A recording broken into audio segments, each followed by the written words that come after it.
Guys, ಎಲ್ಲರ ಮನೇಲಿರೋ ಈ ಸೊಳ್ಳೆ ಬ್ಯಾಟು ಹೆಂಗ್ ವರ್ಕ್ ಆಗುತ್ತೆ? ಬರೀ 4 ವೋಲ್ಟ್ ಬ್ಯಾಟ್ರಿ ಸಾವಿರಾರು ವೋಲ್ಟೇಜು ಹೇಗೆ ತಯಾರು ಮಾಡುತ್ತೆ? ಒಂದೇ ಒಂದು ಸೊಳ್ಳೆ ಈ ಪರದೆ ಒಳಗೋದ್ರೆ ಹೆಂಗ್ ಸ್ಪಾರ್ಕ್ ಕ್ರಿಯೇಟ್ ಆಗುತ್ತೆ? ಇದನ್ನೆಲ್ಲ ಈ ವಿಡಿಯೋದಲ್ಲಿ ತಿಳ್ಕೊಳ್ಳೋಣ. ಈ ವಿಡಿಯೋನ ಕೊನೆ ತನಕ ನೋಡ್ರಿ, ಫುಲ್ ಇನ್ಫಾರ್ಮೇಷನ್ ತಗೊಂಡು ಹೋಗ್ರಿ.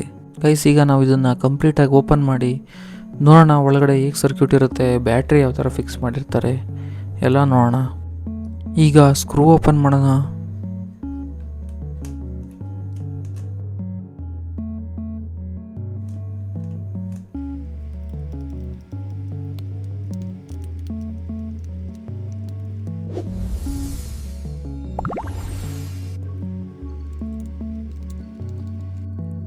ಗೈಸ್, ಇದನ್ನ ನೀವು ಮನೇಲಿ ಟ್ರೈ ಮಾಡೋಕ್ಕೆ ಹೋಗ್ಬೇಡಿ, ಯಾಕೆಂದರೆ ಇದರಲ್ಲಿ ಸಾವಿರಾರು ವೋಲ್ಟ್ ಇರುತ್ತೆ.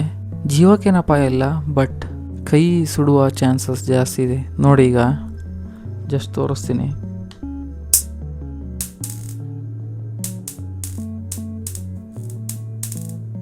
ಸೊ ಇದನ್ನು ಓಪನ್ ಮಾಡೋಕ್ಕೆ ನೀವು ಯಾವತ್ತೂ ಟ್ರೈ ಮಾಡೋಕ್ಕೆ ಹೋಗಬೇಡಿ. ಈಗ ಎಲ್ಲ ಸ್ಕ್ರೂನು ಓಪನ್ ಮಾಡಿದ್ದೀನಿ.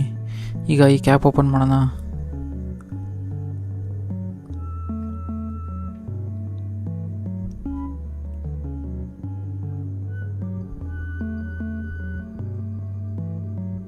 ಗೈಸ್, ಇಲ್ಲೇ ಹುಷಾರಾಗಿರಬೇಕು, ಮಿಸ್ ಆದರೆ ಕರೆಂಟ್ ಹೊಡೆಸ್ಕೊಳೋದೆಯಾ.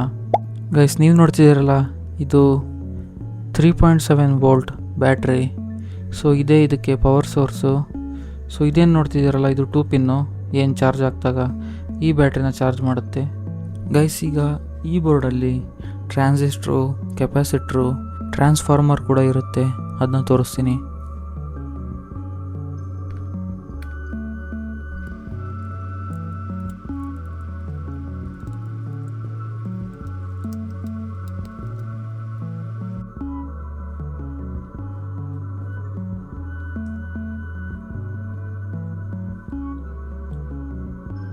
ಗೈಸ್, ನೀವೇನು ಇಲ್ಲಿ ನೋಡ್ತಾ ಇದ್ದೀರಲ್ಲ, ಇದು ಕೆಂಪುದು.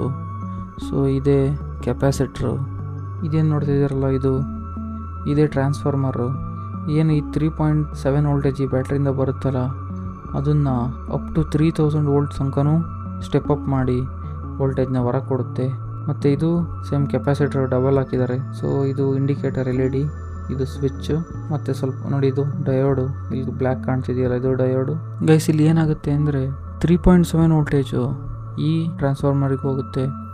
ಈ ಟ್ರಾನ್ಸ್ಫಾರ್ಮರಲ್ಲಿ 2 ಕಾಯಿಲ್ ಇರುತ್ತೆ, ಒಂದು ಪ್ರೈಮರಿ ಮತ್ತು ಸೆಕೆಂಡ್ರಿ. ಸೊ ಈ ವೋಲ್ಟೇಜು ಪ್ರೈಮರಿ ಕಾಯಿಲಿಗೆ ಹೋಗುತ್ತೆ. ಆ ಪ್ರೈಮರಿ ಕಾಯಿಲಲ್ಲಿ ನಂಬರ್ ಆಫ್ ಟರ್ನ್ಸು ಕಮ್ಮಿ ಇರುತ್ತೆ. ಅದೇ ರೀತಿ ಸೆಕೆಂಡರಿ ಕಾಯಿಲಲ್ಲಿ ನಂಬರ್ ಆಫ್ ಟರ್ನ್ಸು ಜಾಸ್ತಿ ಇರುತ್ತೆ. ಸೊ ಅವಾಗೇನಾಗುತ್ತೆ ಅಂದರೆ ವೋಲ್ಟೇಜು 3.7ಇಂದ ಒಂದೇ ಸಲ 3000 ತನಕನೂ ರೀಚ್ ಆಗುತ್ತೆ. ಅದನ್ನ ಕಂಟ್ರೋಲ್ ಮಾಡೋಕ್ಕೆ ಇಟ್ಟಿದ್ದಾರೆ ಈ ಡಯೋಡು ಮತ್ತು ರೆಸಿಸ್ಟರ್ಸು. ಅದೇನು ಮಾಡುತ್ತೆ ಅಂದರೆ ಆ ವೋಲ್ಟೇಜು ಫ್ಲಕ್ಚುಯೇಟ್ ಆಗ್ತಿರುತ್ತೆ, ಅದನ್ನ ಸ್ವಲ್ಪ ಕಂಟ್ರೋಲಿಗೆ ತರೋದು ಈ ಡಯೋಡು, ಕೆಪಾಸಿಟ್ರು, ರೆಸಿಸ್ಟ್ರು. ಗೈಸ್, ಇದರಲ್ಲಿ ಏನು ವೋಲ್ಟೇಜ್ ಬರುತ್ತಲ್ಲ, ಈ 3000 ವೋಲ್ಟೇಜು, ಇದು DC ಕರೆಂಟು.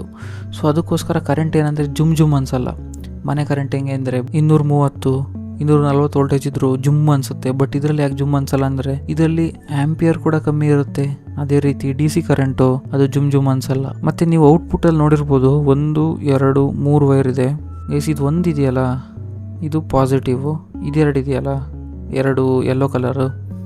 ಸೊ ಇದು ಎರಡೂ ಕೂಡ ನೆಗೆಟಿವ್. ಈ ಏನು 2 ನೆಗೆಟಿವ್ ಟರ್ಮಿನಲ್ಸ್ ಇರುತ್ತಲ್ಲ, ಸೊ ಅದು ಎಲ್ಲಿ ಕನೆಕ್ಟ್ ಆಗಿರುತ್ತೆ ಅಂತ ಹೇಳ್ತೀನಿ ನೋಡಿ. ಈ ಮೆಶ್ನ ನೀವು ಕ್ಲೀನಾಗಿ ನೋಡಿದ್ರೆ 3 ಲೇಯರ್ ಇದೆ ಇದರಲ್ಲಿ. ಒಂದು ಈ ಥರ ಡೈಮಂಡ್ ಕಟ್ಟು ದೊಡ್ಡದು, ಮತ್ತು ಸಣ್ಣ ಡೈಮಂಡ್ ಕಟ್ಟು, ಅದರೊಳಗಡೆ ಇನ್ನೊಂದು ದೊಡ್ಡ ಡೈಮಂಡ್ ಕಟ್ಟು. ಈ ದೊಡ್ಡ ಡೈಮಂಡ್ ಮೆಶ್ ಇದೆಯಲ್ಲ, ಔಟ್ ಸೈಡ್ ಇರೋ ಒಂದು 2, ಈ ಸೈಡು ಮತ್ತು ಅಪೋಸಿಟ್ ಸೈಡು. ಸೊ ಅದಕ್ಕೆ ಕನೆಕ್ಟ್ ಆಗಿರೋದು ಈ negative, yellow terminal, yellow wire. ಆ ಸೆಂಟ್ರದ್ದು ಇದೆಯಲ್ಲ ಸಣ್ಣ ಡೈಮಂಡ್ ಮೆಶ್ಶು, ಸೊ ಅದಕ್ಕೆ ಕನೆಕ್ಟ್ ಆಗಿರೋದು ಈ ರೆಡ್ ವೈರು. ಸೊಳ್ಳೆ ಹಿಂಗೆ ಬರುತ್ತೆ ಬಂದು ಬರೀ ಇದೊಂದಕ್ಕೆ ಟಚ್ ಆದರೆ ಸಾಯಲ್ಲ ಅದು. ಅದೇನು ಮಾಡಬೇಕು, ಒಳಗೆ ಹೋಗಬೇಕು. ಒಳಗೆ ಹೋಗಿ ಸಣ್ಣದಕ್ಕೂ ಟಚ್ ಆಗಬೇಕು, ಹೊರದಕ್ಕೂ ಟಚ್ ಆಗಬೇಕು.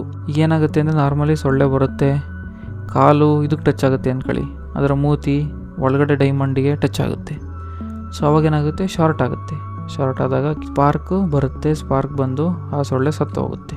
ಗೈಸ್, ಇದರಿಂದ ಅಷ್ಟೊಂದು ಯೂಸಸ್ ಇದೆ. ಬಟ್ ಇದರಿಂದ ಏನು ಮನುಷ್ಯರಿಗೆ ಅಪಾಯಕಾರಿನ ಅಂತ ಕೇಳಿದ್ರೆ ಅಲ್ಲ. ಕ್ಲೀನಾಗಿ ಯೂಸ್ ಮಾಡಿದ್ರೆ ಅಪಾಯ ಅಲ್ಲ. ತಗೊಂಡೋಗಿ ಕೈ ಅದರೊಳಗೆ ಇಟ್ಟಿದ್ರೆ ಗ್ಯಾರಂಟಿ ಕೈ ಹೋಗುತ್ತೆ. ಸೊ ಕ್ಲೀನಾಗಿ ಯೂಸ್ ಮಾಡಿದ್ರೆ ಇದು ಸೇಫೇ. ಈ ಸೊಳ್ಳೆ ಬ್ಯಾಟ್ಗಳಲ್ಲಿ ಏನಾಗ್ತಿದೆ ಅಂದರೆ ಜಸ್ಟ್ ಒಂದು 6 ತಿಂಗಳು 7 ತಿಂಗಳಿಗೆ ಎಲ್ಲ ಹಾಳಾಗ್ತಿದೆ. ಸೊ ಇದಕ್ಕೆ ಕಾರಣ ಏನಂದರೆ ಅದರಲ್ಲಿರೋ ಟ್ರಾನ್ಸ್ಫಾರ್ಮರ್ ಹೋಗ್ಬೋದು, ಕೆಪಾಸಿಟ್ರ್ ಹೋಗ್ಬೋದು, ಅಥವಾ ಬ್ಯಾಟ್ರಿನ ಲೋಕಲ್ ಹಾಕಿದರೆ ಹೋಗ್ಬಿಡುತ್ತೆ. ಇದು ಹಿಟ್ ಕಂಪ್ನಿದು ಒಳ್ಳೆ ಬ್ಯಾಟ್ರಿನ ಹಾಕಿರ್ತಾರೆ, ಸೊ ಚೆನ್ನಾಗಿ ಬರ್ತಿದೆ. ಲೋಕಲಲ್ಲಿ ತಗೊಂಡ್ರೆ ಜಸ್ಟ್ 5 ತಿಂಗಳು ಬರೋದು ಕಷ್ಟನೇ. ಗೈಸ್, ಈ ವಿಡಿಯೋ ನಿಮಗೇನಾದರೂ ಇಷ್ಟ ಆಗಿದ್ದರೆ ಲೈಕ್ ಮಾಡಿರಿ.